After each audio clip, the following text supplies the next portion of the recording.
Dianggap sosok pemersatu, Aurel Hermansyah dan Krisdayanti, begini respon Atta Halilintar.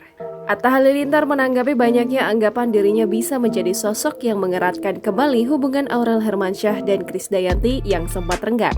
Hal itu dikatakan Atta Halilintar saat diundang di acara Pagi-Pagi Ambyar Trans TV.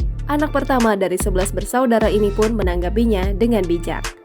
Sebagai seorang suami dan calon orang tua, pemilik nama lengkap Atta Mimi Halilintar ini berujar jika kepala rumah tangga harus menuntun istrinya berbuat baik kepada sesama termasuk kedua orang tuanya.